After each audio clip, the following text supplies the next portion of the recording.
कि देखो पल का जीवन है, सांस बाहर गई अंदर आई या नहीं आई, सांस अंदर गई बाहर आई या नहीं आई, इतना सा जीवन है। और इतने से जीवन में हम कितना बड़ा तूफान लादे लादे घूम रहे हैं, कितना बड़ा तूफान लादे लादे घूम रहे हैं।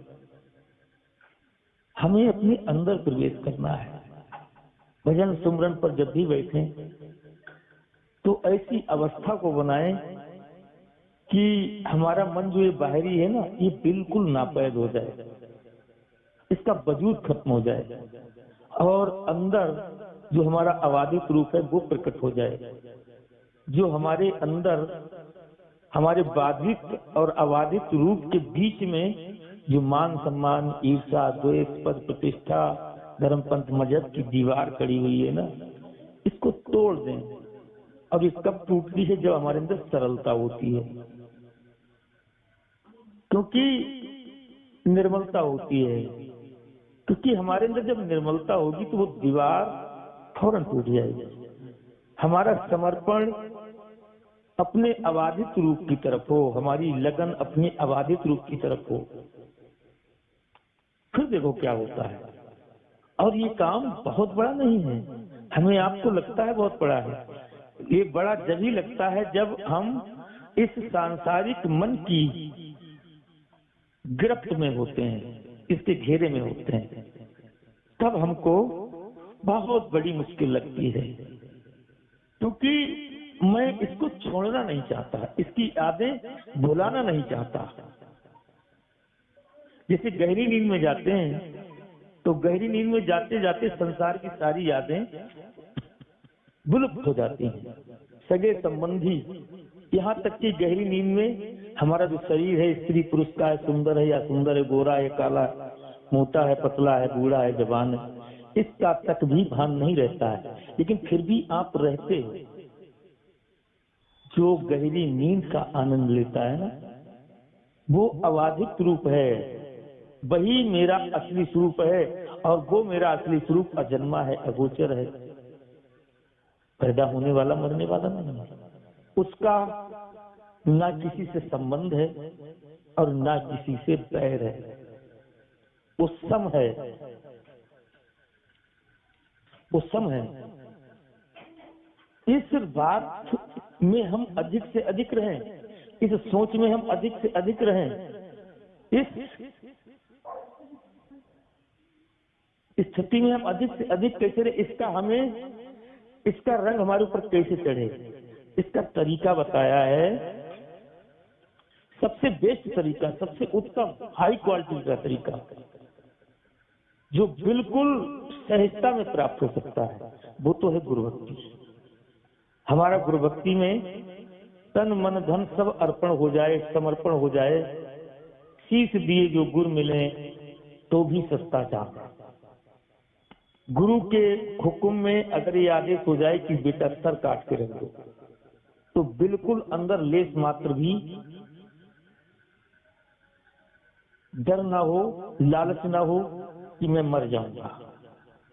अपने अंदर एक ऐसी खुशी हो कि मेरा शीश आज गुरु की सेवा में अर्पित होने जा रहा है, एक खुशी हो। वरना ये शरीर तो मिट्टी में ही मिल जाना है, लेकिन ये गुरु जी की सेवा में आ रहा है। गुरु जी मेरी सेवा से प्रसन्न हो जाएं, वो सेवा मेरी सार्थक है। मेरा धन, मेरे धन से, मेरे किसी धन का कोई भी हिस्सा हो, चाहे छोटा सा छोटा हो, बड़ा सा बड़ा, उस धन के हिस्से से मेरे सतगुरु मुझसे प्रसन्न हो जाए तो समझो मेरा धन सार्थक हो गया। और वैसे चाहे करोड़ों अरबों की दौलत तुम्हारे पास क्यों ना हो, और वो सदगुरु की सेवा में सदगुरु उस धन दौलत से प्रसन्न ना हो, उनसे व्यर्थ हो, तो वो दौलत आपकी मिट्टी है। और हकीकत में वो लोग बड़े दुर्भाग्यशाली हैं, बड़े अभागे हैं, जिनकी धन दौलत तन मन धन जितना जो कुछ है वो तुम्हारे सदगुरु की नजरों से बेकार हो गया है।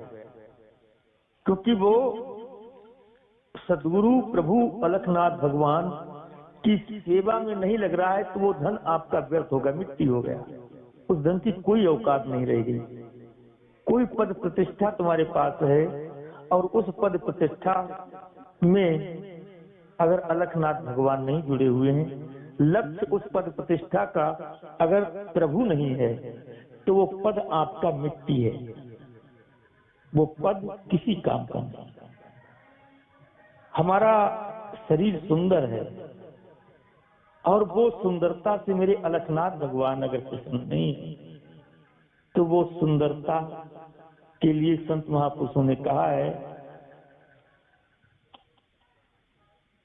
कि भक्ति करता कुश्ती भला, भक्ति करता कुश्ती भला, जो चू चू परे जुचाम, मतलब उसके कोढ़ हो और खून चू चू करके, मांस चू चू करके गिर रहा हो, इतना कोड़ी हो, लेकिन भक्ति हो, अलखनाथ भगवान पर समर्पित हो, तो उसके लिए बताया है कि भक्ति करता कुश्ती वाला, चुई चुई परे जुचाम, कंचन देह किस काम की, जामुक नाही राम।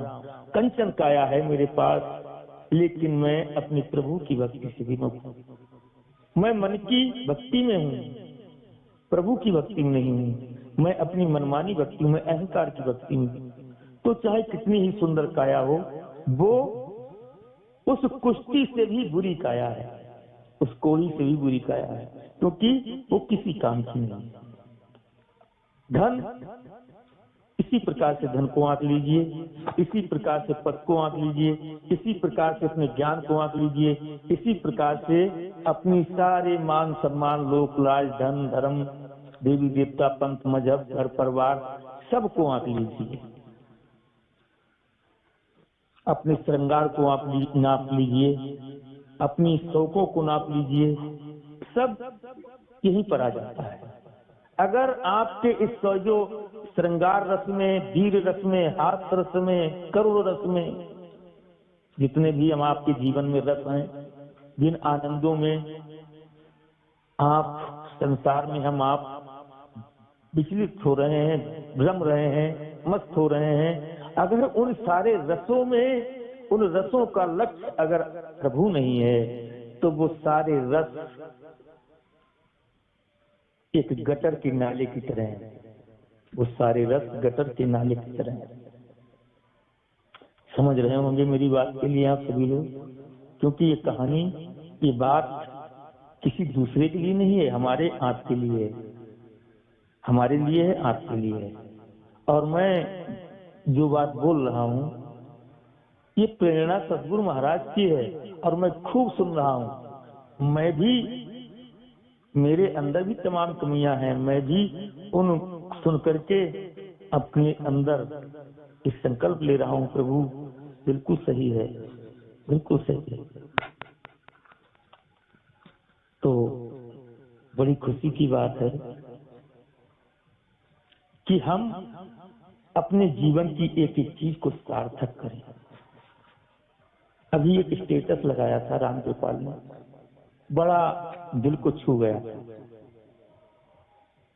और वो स्टेटस में लिखा हुआ था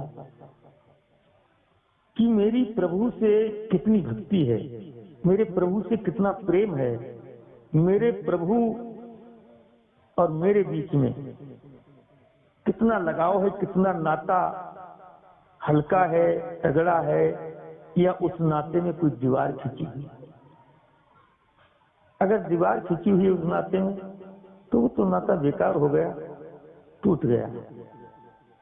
रहमन धागा प्रेम का मत तोड़ो चिटकाए, टूटे से जुड़ता नहीं, जुड़े तो गांठ पड़ जाए।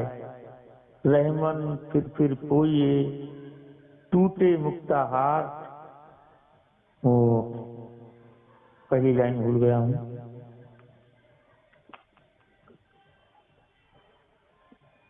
तो इसका अनुभव हमें करना चाहिए। मनाइए जो टूटे सो बार, हाँ, टूटे सुजन मनाइए जो टूटे सो बार, और रहमन फिर पोइए, टूटे मुक्ता हाथ। हाथ अगर कीमती हो हमारा, हीरे मोती पन्ना पुखराज क्या हो, अगर वो टूट जाता है तो हम बहुत निगरानी करते हैं, बड़ी तगड़ी तगड़ी गांठें लगा करके उसको संभाल के रखते हैं। तो ये जो हमारा हार है गुरु भक्ति का,